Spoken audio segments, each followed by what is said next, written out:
Good afternoon. It's Wednesday, the 24th of July, 2024. In fact, just after 1 o'clock. Welcome to UK Column News. I'm your host, Mike Robinson. Joining me in the studio today, Charles Malet. Welcome to the programme, Charles. Thanks very much, Mike. And by video link from Damascus, Vanessa Beeley. We're going to get kicked off with digital ID. And this article in the Times has been motivating quite a lot of people on social media. And so on. The headline is government-backed digital IDs to let people open bank accounts. The verification technology will let people use one method for everything from paying tax and buying alcohol to opening a bank account. And of course, as you might expect, the thrust of this article is convenience. It's all about the convenience of it and so on. But, frankly, anybody that's been paying attention shouldn't be surprised that, in fact, Keir Starmer, who ran his campaign on changes, we've mentioned this several times, there's no change here at all. So let's just look at how there's no change. Because if we go back to the King's speech in November 2023, this was a graphic we showed at the time, the main points of it. And close to the bottom there, we've got Data Protection and Digital Information Bill. And the Tories were talking about being able to export data abroad. They were talking about a whole host of different supposedly data protection related things. But if we put that back on screen, we'll look at the new name for it because it's exactly the same. It's now called the Digital Information and Smart Data Bill. This was in the King's speech just last week. So this is the new name for it. And it's pretty much dealing with the same sort of situation. So, but they are talking, there is one new aspect to this. They're talking about a new National Underground Asset Register that will give planners and excavators access to data. Now, this is interesting because this is something that Debbie's been talking about in recent weeks, the fact that the water companies don't have a clue where their underground infrastructure is. And then it also is talking about smart data schemes, which will allow sharing of customer data with authorized third-party providers. And this is key, particularly with medical information and so on. And as they develop the DNA databases, this is key. But if we look at digital identity itself and just remind ourselves what this looked like under the previous government's documentation, and this won't have changed. One type of digital identity, they said, which could be developed under the trust framework is similar to a wallet, but created securely on your device. It lets you store various trusted pieces of information about yourself. We call these pieces of personal information attributes, and you can choose when and with whom you share them, but probably never your whole wallet of information. And on the right-hand side there, you can see the graphic that they included, which includes things like your age, your qualifications, whether you've got a driving license, where you're resident, whether you're a pensioner or not, whether you're qualified to work in the country or not. This could include disclosing details from the government, they said, such as your legal name, date of birth, right to reside, to work or to study, as well as details from other organisations, such as your professional qualifications or employment history. And so this is, of course, not going to be run by the government themselves, but it's going to be run by private sector organisations. This is another public-private partnership here, and a whole host of organisations queuing up to get involved. So here's one, Digital ID, and let's look at another one, the Post Office. Now, bearing in mind what's going on with the inquiry into the Horizon IT scandal, is anybody likely to use the Post Office to provide a digital ID service, even if you were in agreement that this was a good idea? I don't think so. And then, of course, we've got Yoti. And Yoti is particularly interesting because this is already something which is being sold heavily to the younger generations in order to get ID for entering pubs, clubs and so on. But the Yoti citizen card has got to be well up on the in terms of the likelihood of them being chosen for the final contract. Maybe quite a number of these will be chosen at the end of the day, and there'll be some competition in the market.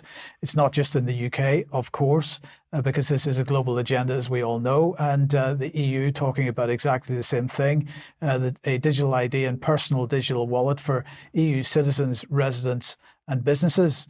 It makes all kinds of things possible, according to the EU. And of course, what the story that's coming from the British government and from most people that are commentating on this from the establishment side are saying, of course, this will never be mandatory. You'll still be able to do things without digital ID. But I think anybody that's been paying attention over the last number of years knows that they will make life very, very difficult for anybody that wants to continue to do things the old way. And I mean, one example of that is HMRC and their claims that they will maintain their telephone lines for people that want to use traditional methods of communication. But in fact, they have systematically increased the wait times on their telephone service to make it so unpleasant and impossible for people to use it, that they're forced into the digital way of doing things.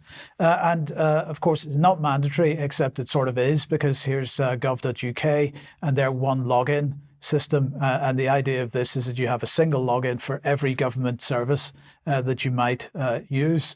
And we shouldn't forget to mention online safety, because this is, of course, justifying digital ID checks, because if children have to be protected from online pornography, then of course you've got to be able to identify the person who's visiting your porn website.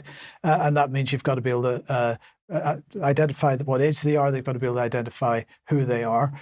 So this graphic from Ofcom saying children first see online porn at age 13 on average. 10% have seen it by age 9. 79% have seen violent porn by the age of 18. And so age assurance checks might include photo ID matching, facial age estimation, credit card checks, and the next one is digital identity wallets, which is exactly what we're talking about. So just to remind everybody what the government's position was on this, here is their comments from their FAQ. This is the previous government, of course. I'm sure the new government will update this and it won't look any different to the old one. But anyway, the claim that the UK government at the time was making was that or at least the claim that people were making about the UK government was that the government was creating a mandatory ID card. The UK government at the time said the proposed legislation does not include any proposal to create either a digital or physical ID card. The government is committed to making it as easy as possible for people to prove who they are online and access the services they need without creating mandatory ID cards.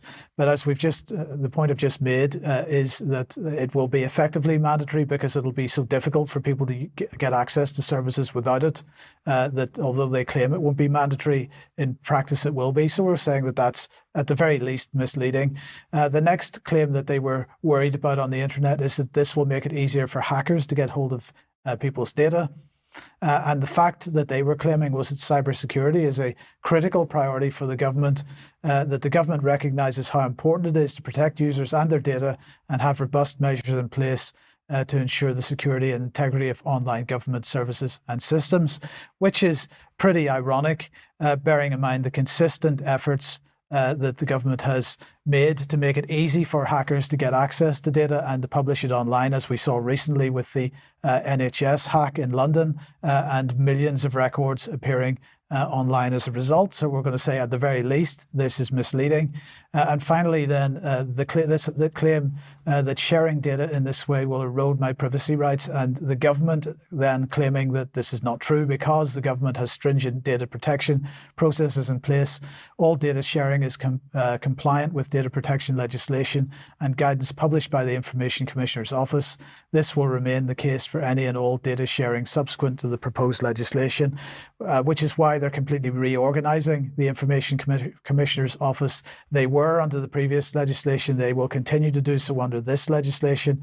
And part and parcel of this will be the ability for companies to export that data to other countries. So again, we're saying that at the very least, this is misleading.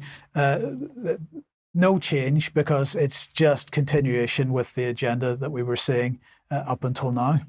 Yeah, absolutely. I think the vulnerability of the groups that are already targeted, exactly like you say, with the youth who were specifically on the Yoti front for access to cinemas, they said, in 2020, when people were finally allowed to go out of their houses. And of course, the other thing, for the government to try and offer any kind of guarantee when everything is being conducted by third parties is absurd. Yes.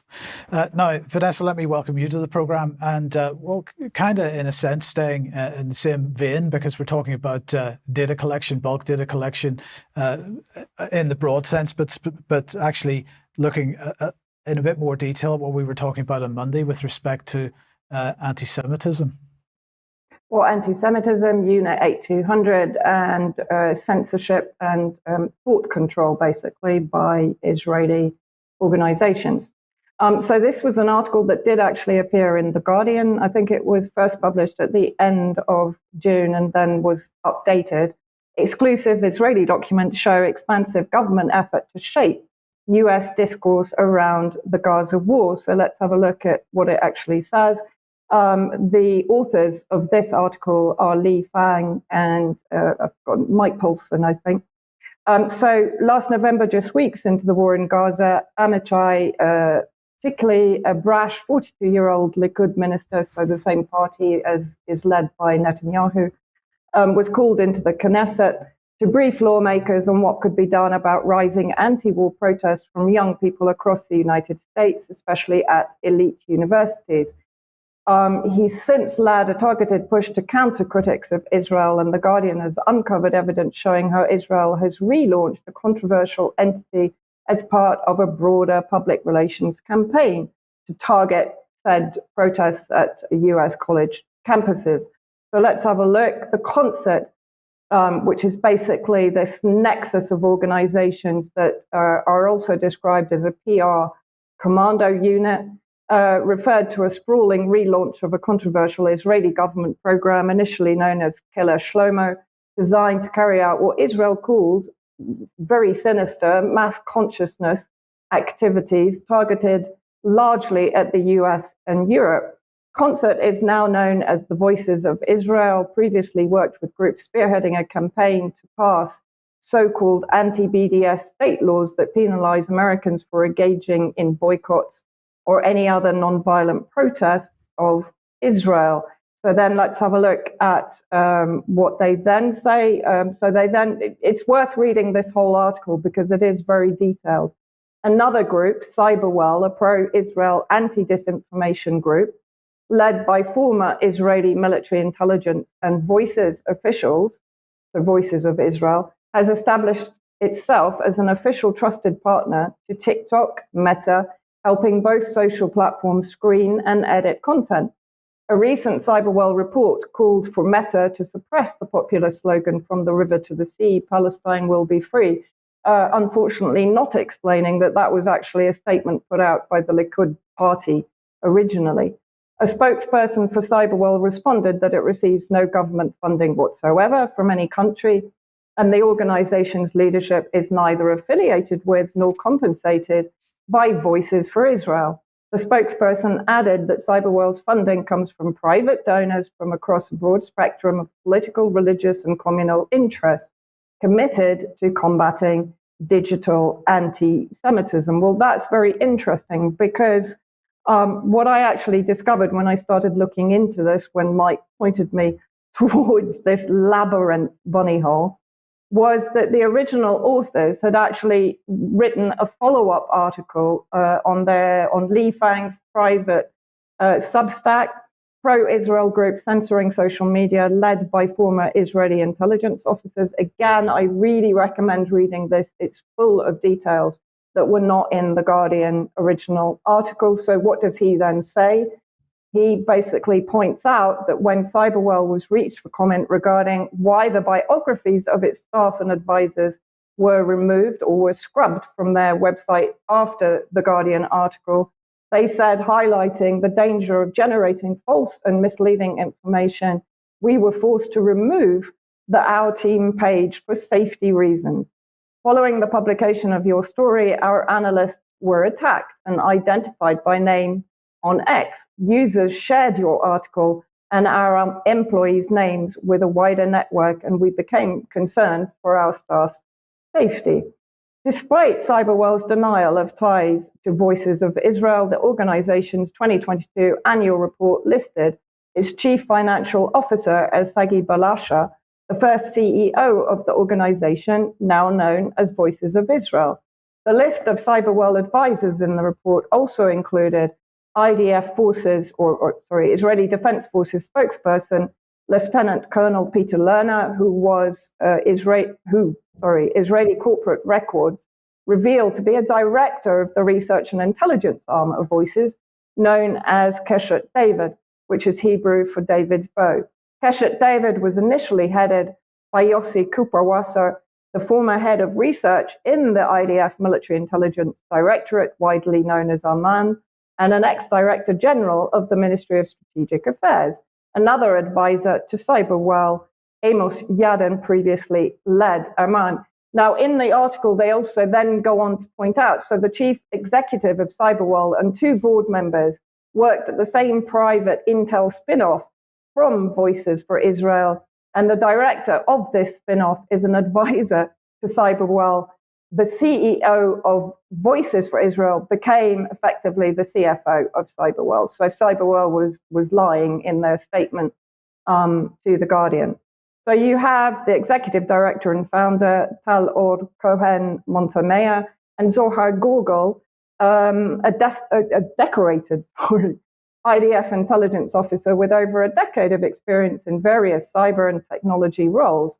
Zohar spearheaded the effort against incitement to terror on social media platforms during the 2015-2016 wave of terrorism in Israel. And Zohar is a social and tech entrepreneur running fintech startup. So there you have immediately the connection to 8200, but it goes on. If we look at our story, so basically here it states that it was established between Talor and Zohar Gorgel. And then if we go on and look at other employees within the organization, so you have here Jonathan Hezroni, the digital policy and compliance analyst.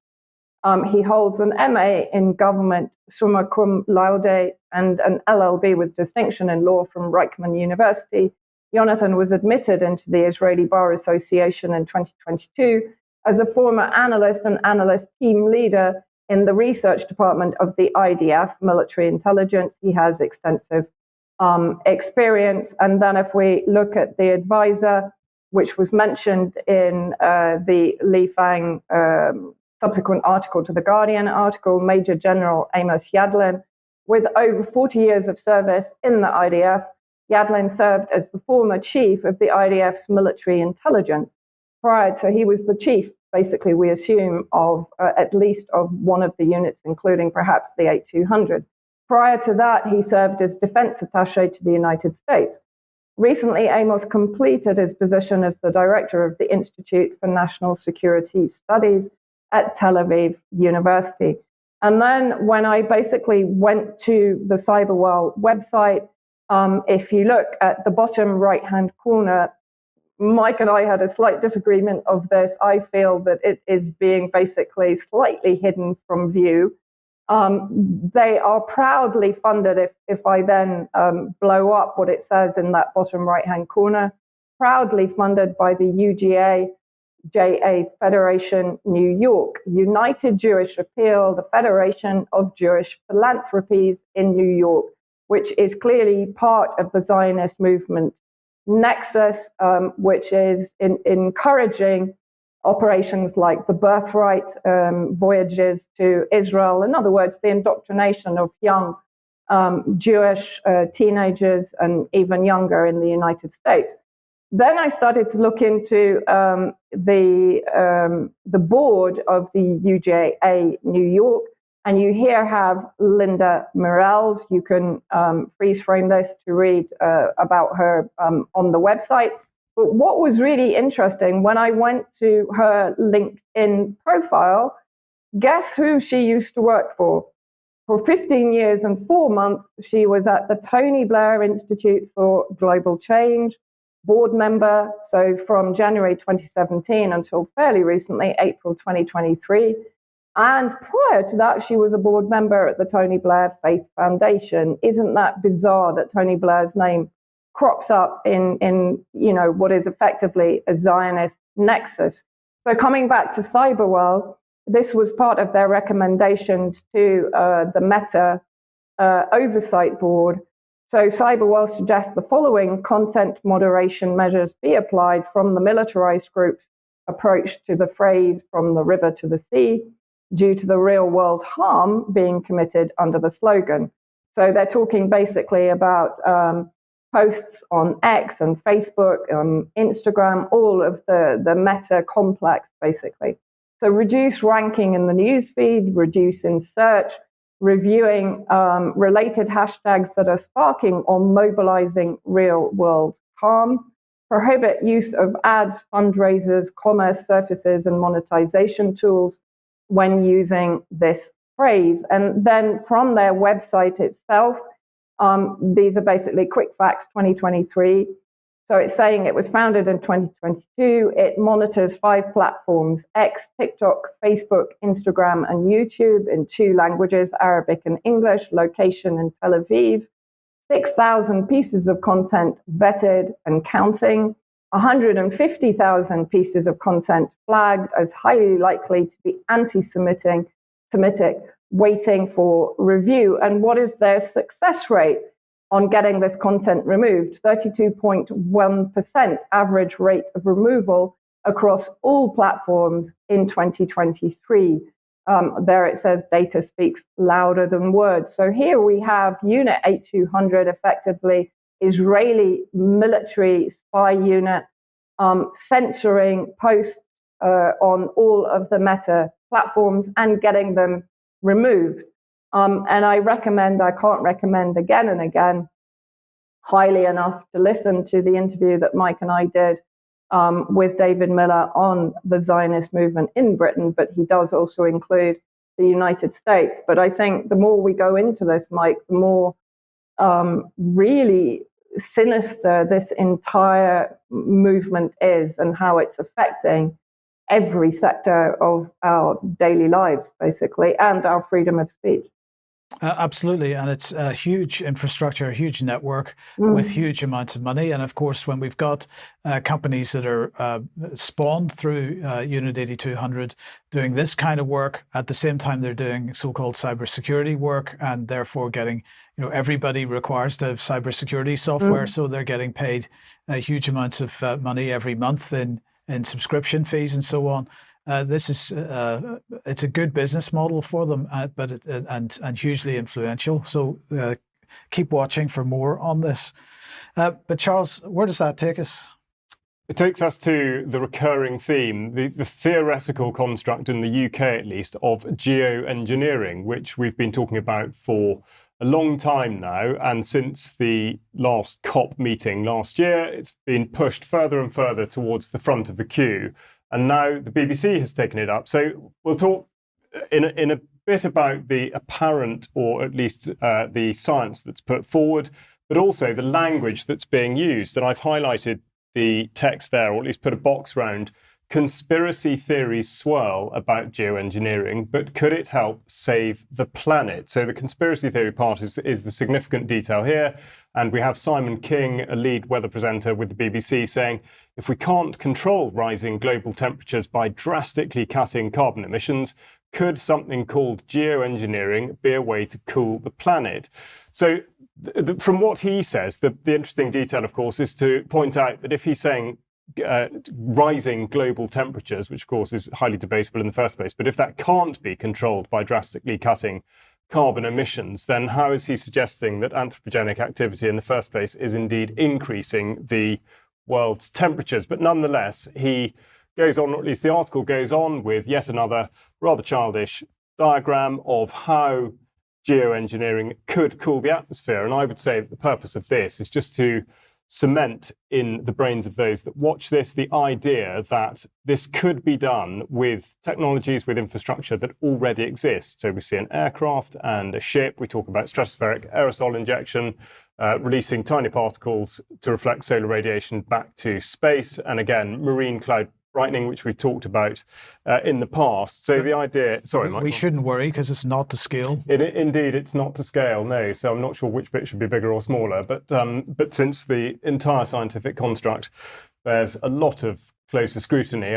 It could take a while to work that out. But so the idea here seems to be very much to propagandize the notion that, first of all, the planet needs saving, but secondly, that it could be done in a relatively straightforward manner, and of course, that it is entirely necessary. But we come back to this idea of conspiracy theory. So here we see some geoengineering ideas include reflecting sunlight back out to space to cool the Earth, of course, in the right way. And then to demonstrate the absolute futility of some of these projects, which of course suck up enormous amounts of money and public attention, the most advanced area of this is direct air carbon capture with small-scale facilities in operation across Europe, US and Canada.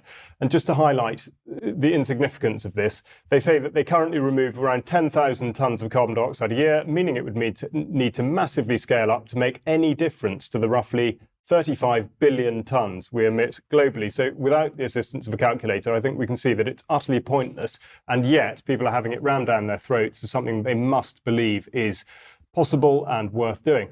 They go on. The Natural Environment Research Council has invited applications for a 10.5 million fund. And this is to assess whether the negative impacts of the technique are greater than the damage that would be caused by climate change. Of course, hypothesis upon shaky hypothesis. And in particular, solar radiation management being treated with caution. The UK government hasn't deployed the techniques and has no plans to do so. However, they are investing, which begs the question, how much longer are they going to continue to tell us that they are investing in various forms of technology that they have absolutely no intention of deploying? Why would they do that? So we look at something that the University of Exeter was involved in last year, the Department of Atmospheric and Climate Science at the University of Washington, marine cloud brightening, which I spoke about on the 17th of April on the news then. And just to confirm, the UKRI grant of over around £3.5 million to model environmental responses to solar radiation management. Of course, modelling being the key word, so it could be wildly inaccurate, like a lot of them have been. If you want to keep an eye on this sort of thing, I can point you towards geoengineeringmonitor.org, which has a mapping tool that shows you all the live theoretical and indeed practical projects that are going on all over the world. And we should make a point that website is a pro climate change. Yes, exactly. It absolutely is. And so this is the fundamental difference, particularly within the United Kingdom. This is being talked about as though it is purely hypothetical, whereas of course there are other parts of the world where they openly declare that they are trying to modify the weather. So we'll just go back to the slide that I put on screen and we talk about the language. So you may remember that UK Column attended the Sounds Beautiful Festival in Dorset a few weeks ago, and this was written up by a journalist in the Times as being Glastonbury for conspiracy theorists. And the reason I use this language is that it recurs and it brings one back to the PREVENT guidance, which is this sort of anti-extremism, anti-terrorism project. And they say the aim of PREVENT is to stop people from becoming terrorists or supporting terrorism. And within that text, they talk about terrorist ideology being a set of beliefs which has several concepts or tools that include narrative, propaganda, grievances, and conspiracy theory. So there's a link here between people who might dismiss either climate change or geoengineering as a conspiracy theory being linked to terrorism. And this indeed comes back to what the United Nations were teaching in a module in 2018 on international terrorism. And it's a very significant detail because it goes back to the coining of the term terrorism, going back to the reign of terror in France and the French Revolution between 1793 to 94, during which the revolutionary government directed violence and harsh measures against citizens suspected of being enemies of the revolution. And here we are again with the updated definition of extremism, particularly there, item 2, talking about undermining or overturning or replacing the UK's system of liberal parliamentary democracy and democratic rights. So it looks very much like we are getting ever closer to the original definition of terrorism. And in fact, I would encourage you to go and read the definition of terrorism as per the Terrorism Act 2000 and consider what the government did in 2020 and what they're trying to do now. But it seems to me that the fallout from the hypothesis that, first of all, climate change is actually a genuine thing and that it is being affected by the activities of mankind and not indeed just a natural process, if indeed it is occurring, a natural process that the world will undergo constantly. But it's really to suggest that people who don't believe the narrative version of events are conspiracy theorists and that they are wrong, and therefore to use the trigger terminology of conspiracy theorists is at once separating people along that line, but also it's bouncing people into a position of knowing that they have to believe a certain thing because they've been told that the opposite is a conspiracy theory, which is why geoengineering is such a sort of a volatile subject to be dealing with, because it does, if carried out, of course, it does affect the way in which the climate could be affected in a very, very negative way. Mike, I'm sure you've got many a thought on this, which perhaps might come out in extra or no. Well, we'll keep it for extra, I think, and yes, so we'll keep that for then. Okay, let's move on. If you like what the UK column does, you would like to support us, support.ukcolumn.org is the place to go. £5 a month is what it costs to become a member, and we do need your support. We want to say thank you once again to everybody that is supporting us this way. That's what keeps us going. If you can't do that, or in any case, do share our material, because we are censored by the algorithms. The latest platform we have no access to is facebook.com. Share material you find on ukcolumn.org and ukcolumnextracts.co.uk in particular. There's also a Telegram channel, as well as the BitChute and Odyssey channels as well. If you'd like to pick something up at the UK Column shop, of course, that helps us very much too, and that would be appreciated. And as we've mentioned, do pick up a copy if you haven't got one yet of Your Life in Their Hands. I'm going to say thank you very much to Christopher at LSB Productions on YouTube for highlighting this piece of work and giving it a very good description, a very good review. Thank you. The word was escaping me for a second. So thank you to Christopher for that. That has helped a lot. Yesterday you did the interview with Edward Bartlett on SAVE. Yes, exactly. And Edward is a fascinating person to listen to because his knowledge is very deep on effectively the sort of neo-Marxism, but also the legal and medical side of gender transitioning, particularly where surgery is concerned, and how that is dealt with in terms of the legal battle against people who have effectively been put in a position where they have not had informed consent to the surgery that they've undergone. So I really would encourage you to listen to that to understand exactly what can be done to counter this movement. And share it. And tomorrow at 1 p.m, an interview with Joy Warren, who's speaking about fluoridation. Thank you. Consultation ending at the end of the month. So that will go out tomorrow at 1 p.m. Join us for that. Another reminder of the date for your diary, 19th of October, 2024. That's a Saturday at a venue in Bristol. We will let you know more details very, very soon. Then we've got an exhibition called Died Suddenly, an art exhibition, which is being organised by Jake Fern. I've updated his email address, jakehfern@yahoo.co.uk, or indeed to look at his website, jakefern.co.uk. But it's to be in London in November, and he'd be grateful for any support, or indeed anyone who has connections to somebody who may have died suddenly, and to put the focus back on the enormous issue of excess deaths. So please get in touch with Jake about that. Okay, thank you. Vanessa, let's speak to you again, and this time Middle East and, the expansion of the conflict into Yemen. Yep, the expansion of the conflict into Yemen by Israel directly. In other words, Israel attacks Yemen directly, not through proxies as it has been doing since 2015, working through Saudi Arabia and the UAE, with, of course, also US and UK backing to try and decimate the country of Yemen. So basically on Saturday, Israel struck the Yemen port of Hodeidah after Ansarullah resistance movement, always described as Houthi rebels in Western media, attacked Tel Aviv. So what happened with the attack on Tel Aviv? Here I just point out that all Israelis, this was from an article in Haaretz quite recently, all Israelis instinctively understand that a strike on Tel Aviv represents a strike on Israel's ability to lead a normal life in wartime. We can do without Eilat, Sderot, Matura, Kafr Blum, but we can't without Tel Aviv.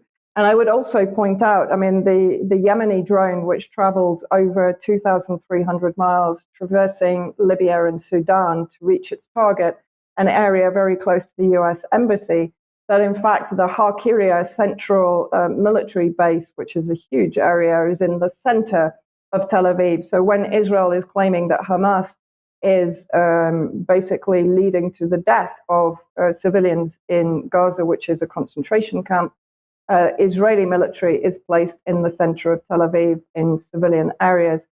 CNN and virtually every single Western media outlet echoing, of course, the Israeli line that basically Hodeidah had been used to attack international shipping in the Red Sea, but also to receive weapons from Iran.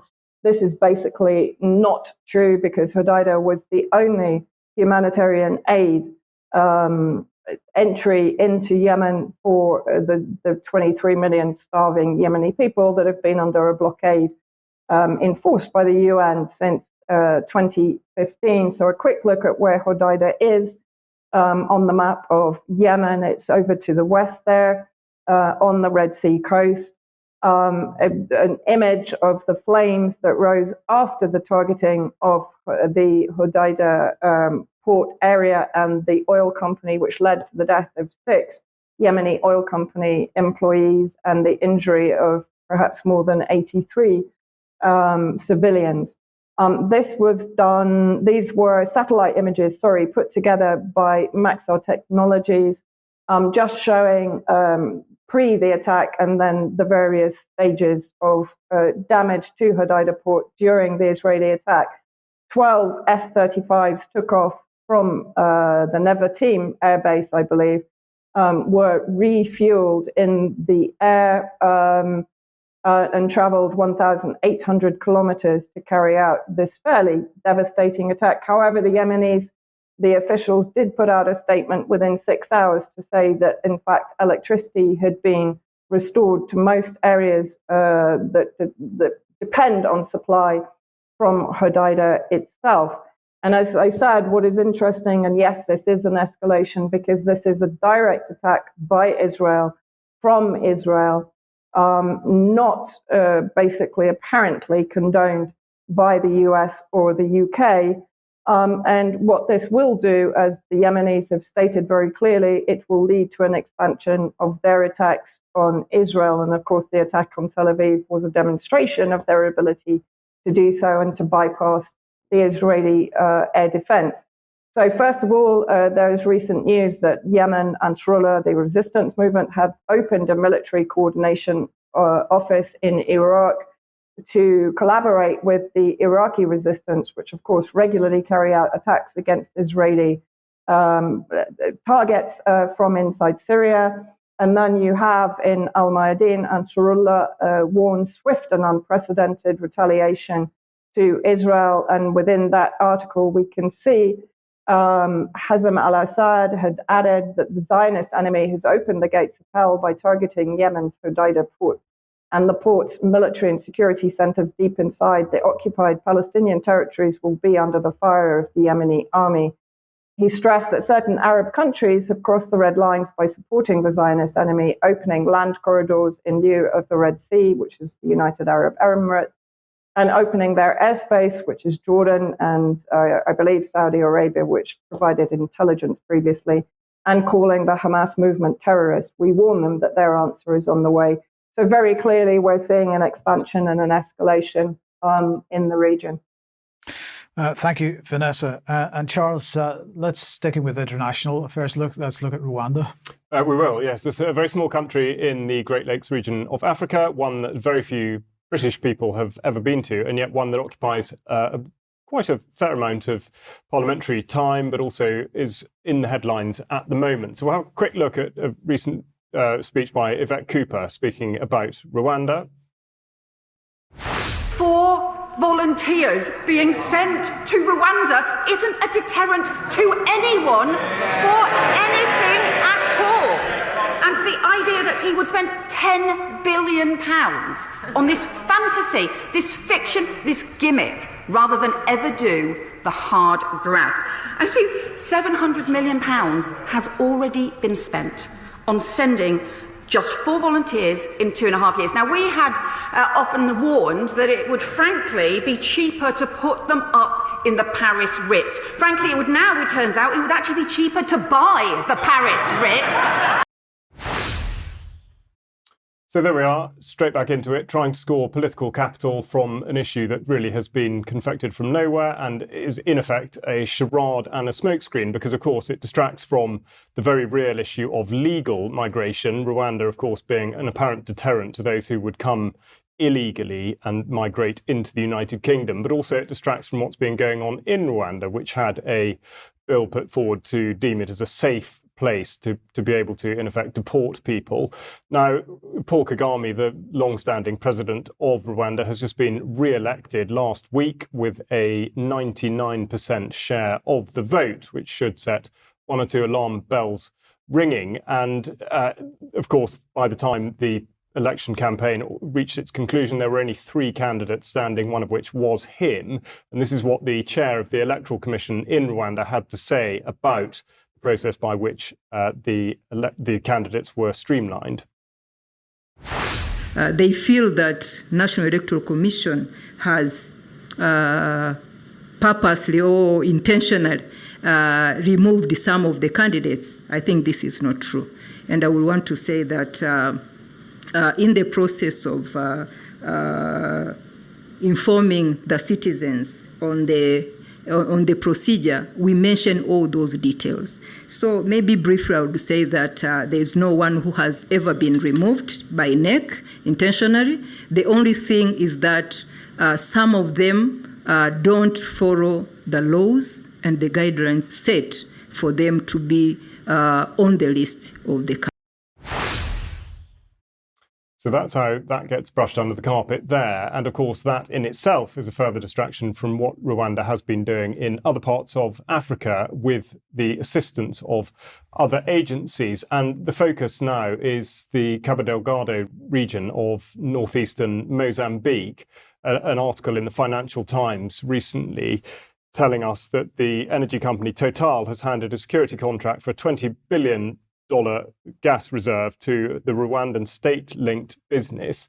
So we'll just go through the timeline that has led to this. Of course, there's not enough time, unfortunately, to cover all aspects of this. But in effect, there was a discovery of oil and gas in 2010, which has been deemed to be worth extracting. And of course, it's worth pointing out also that that region of Mozambique is very rich in graphite and rubies.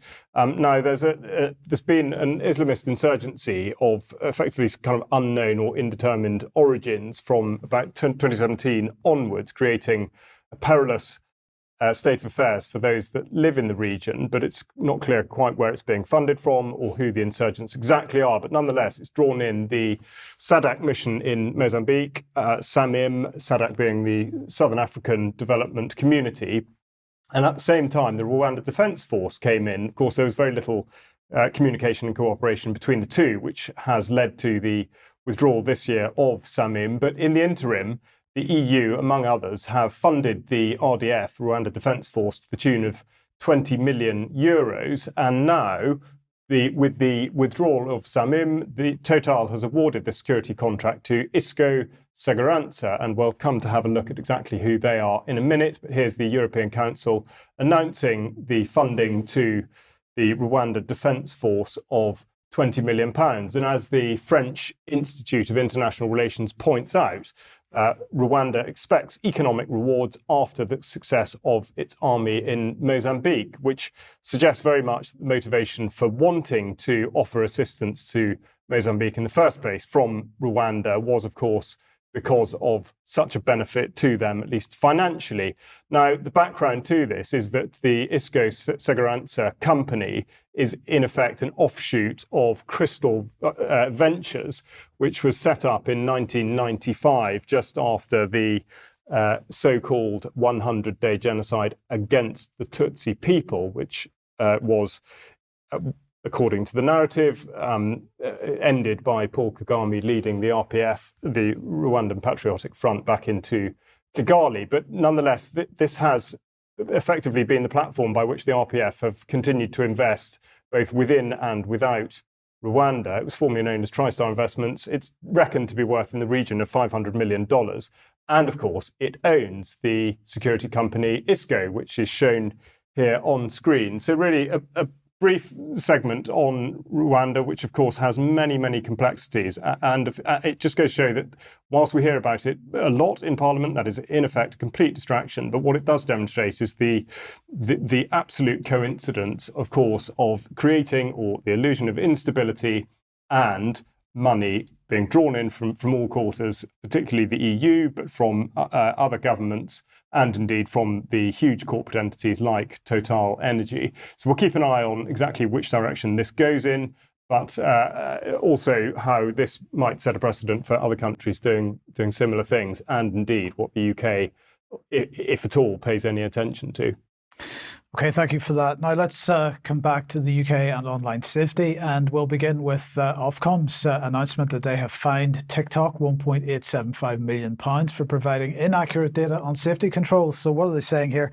This is because TikTok failed to accurately respond to a formal request for information about its parental controls safety feature. So Ofcom saying gathering accurate information from regulated companies is fundamental to our job as a regulator. Firms are required by law to respond to all statutory information requests from Ofcom in an accurate, complete and timely way. This includes providing accurate and complete information. In this case, Ofcom sought information from video sharing platforms to inform a planned report highlighting the safety measures they have in place to protect children from harmful content. That report was published in December, but TikTok took too long about it, and so Ofcom has fined them $1.875 million. But that includes a 25% off deal that they did because TikTok decided to cooperate. So they got a special 25% off voucher and they used it. So in the meantime, then Virgin and O2 today have been announced their collaboration with Internet Matters, which is a pressure group that they're part of, to spotlight online safety harms in what they're describing as a powerful new film. Now, I'm not going to show you the film because it's not really that powerful. It's not really that interesting, but this is all about children and making sure that children are safe online. And so they've set up a website for it. Here it is. It's called Find the Right Words. So if you search for Find the Right Words, you'll be able to watch the film and see what they're talking about.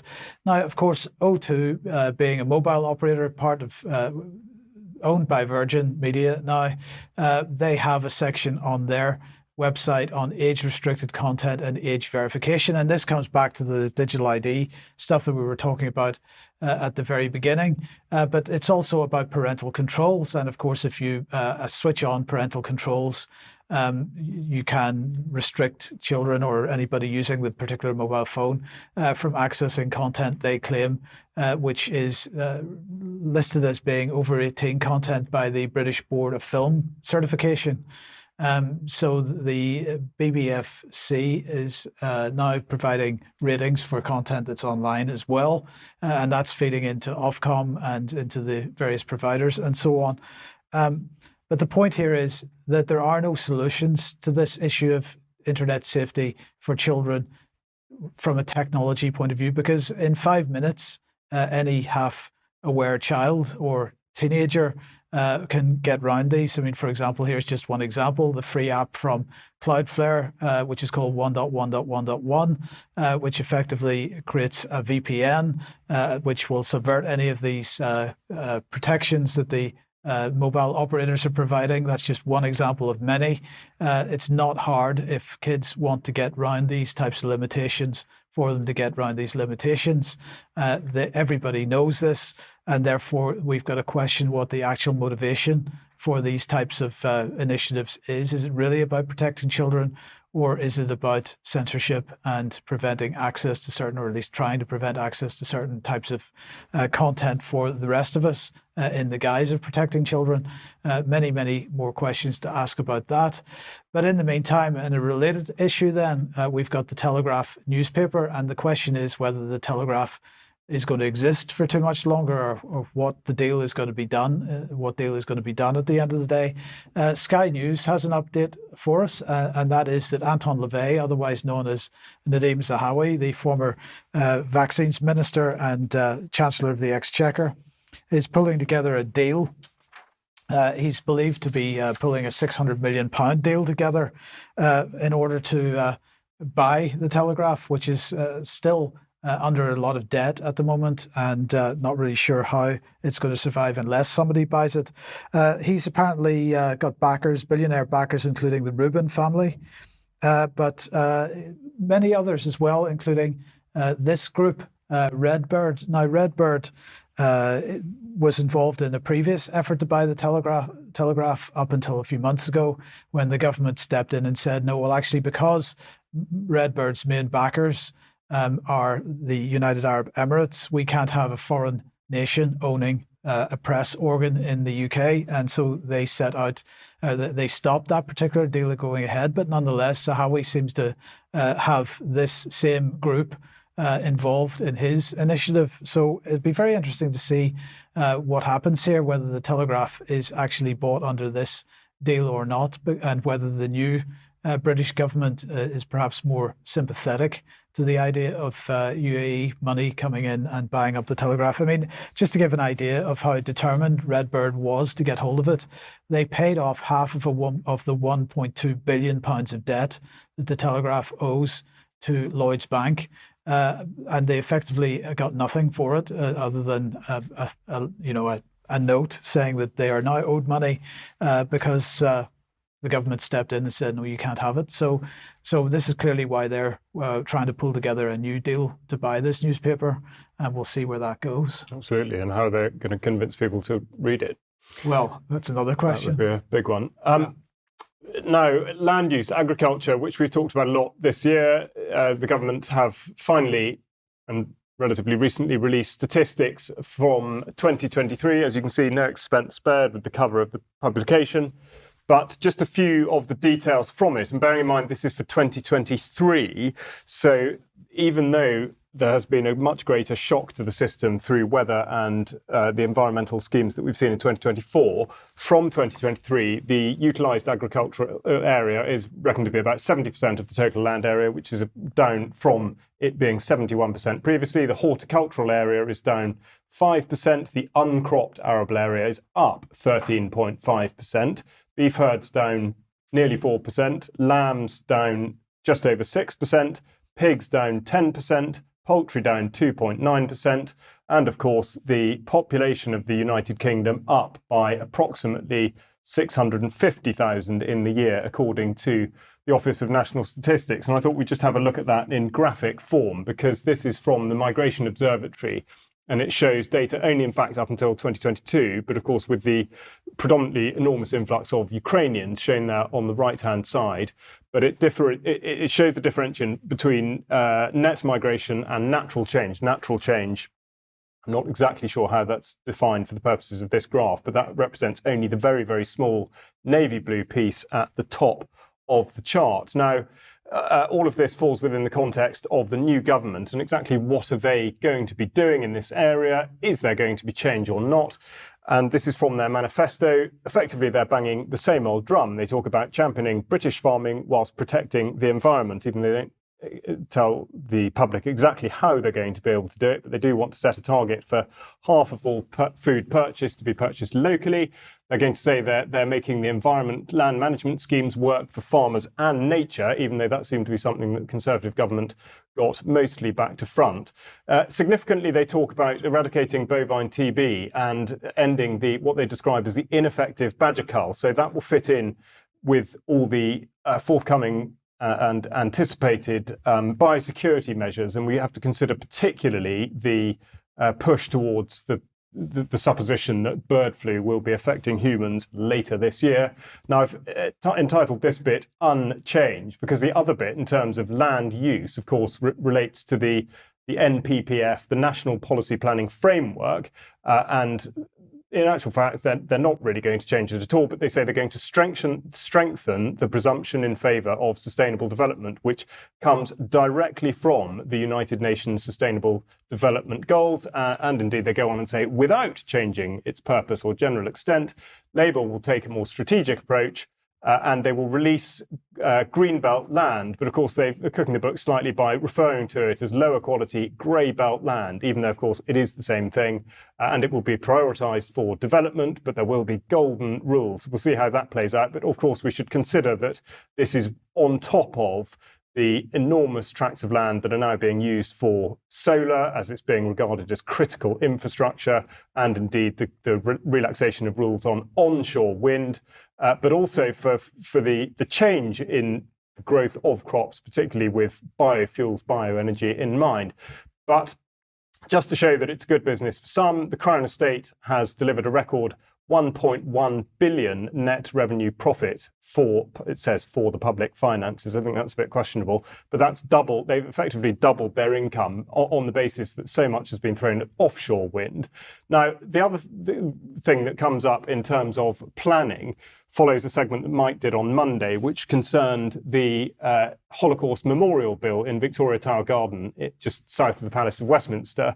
And I want to go back to this because it is very significant that this bill has carried over from the previous Parliament into this one. And the text there shows, first of all, House of Commons briefing paper, but I've crossed out the abolition of slavery, votes for women and democracy, because of course those have existing monuments to them in Victoria Tower Garden, and yet the Holocaust, which did not occur in this country, is deemed to be of such significance that it assumes precedent over all of those things, and it would therefore threaten the Buxton Memorial, the statue to Emmeline Pankhurst, and indeed the burghers of Calais.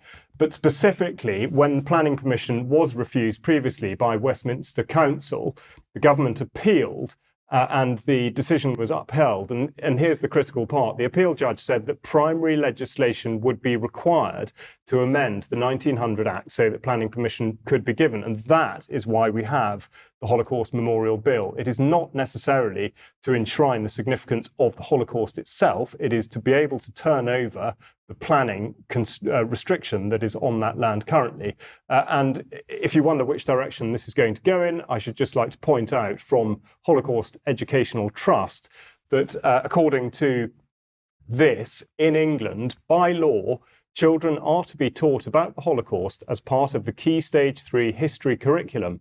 In fact, the Holocaust is the only historical event whose study is compulsory on the national curriculum. So that is a significant detail upon which to conclude a section that started about land use, but in effect this is all tied up in the same thing. And as Mike has said consistently throughout this programme, many others, the agenda that Labour has is not in fact a change. It is purely an extension of the policies of the last government, and they're going to be pushing exactly the same things in the same direction.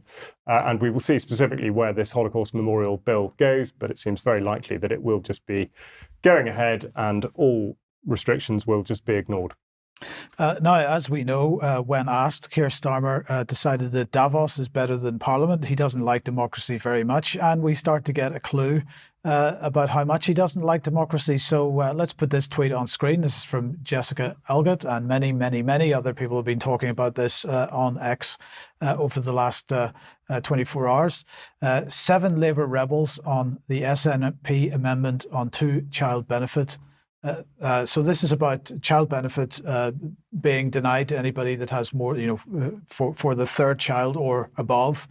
So 7 people, Apsana Begum, Imran Hussain, Rebecca Long-Bailey, Ian Byrne, Richard Bergen, Zara Sultana and John McDonnell voted against this and voted against Keir Starmer and the Labour Party last night. They are considered rebels, and so they've been suspended. Now, the response on Twitter has been perhaps as you would expect. Here is somebody saying, responsible adults don't punish innocent kids for what is rightly or wrongly seen as the irresponsibility of other adults. Responsible adults realise not reducing childhood poverty is more expensive long term. Responsible adults do not include Keir Starmer. So the left wing of Twitterati are not happy with them. Here's another example. Sir Keir Starver actually whips Labour MPs to vote against lifting 500,000 children out of poverty, suspends the MPs who voted to feed them, happy to hand out £3 billion to buy bombs, though. Scum doesn't even begin to describe the Stalinist dictator, we did say.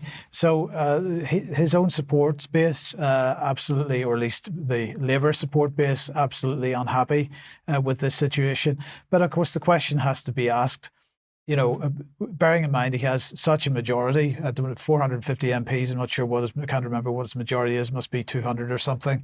And he's worried about 7 MPs voting against the whip. It's clear that he is not interested in any MP representing their constituents or their view of what their constituents think. They must only follow what the whips say. And of course, this is why the whipping system is so disastrous in the first place. I'm just going to end with a quick reminder of what Keir Starmer tweeted in 2020. He said, "We must scrap the inhuman work capability assessments and private provisions of disability assessments, scrap punitive sanctions, scrap 2-child limit and benefits cap." So it is perhaps unsurprising, because basically, as far as I can see, Keir Starmer doesn't believe in anything that he ever says. That just a few years ago he was saying we got to scrap the 2-child limit, and then he is whipping his entire party to make sure that they vote to continue the 2-child limit, and suspending anybody that thinks differently. I think we could see where this is going. I think we can. Yes. Okay, well, look, we've got to leave it there for today. I'm going to say thank you very much to Vanessa and Charles, and thank you all for watching. We'll be back in a few minutes on the UK Column live stream. If you're a UK Column member for Extra, we hope you'll join us there. If you're not a member, do consider joining us on the UK Column website for Extra. But otherwise, we will see you as usual 1 p.m. on Friday. Don't forget the interview tomorrow, 1 p.m. as usual on Fluoridation. We'll see you then. Bye-bye.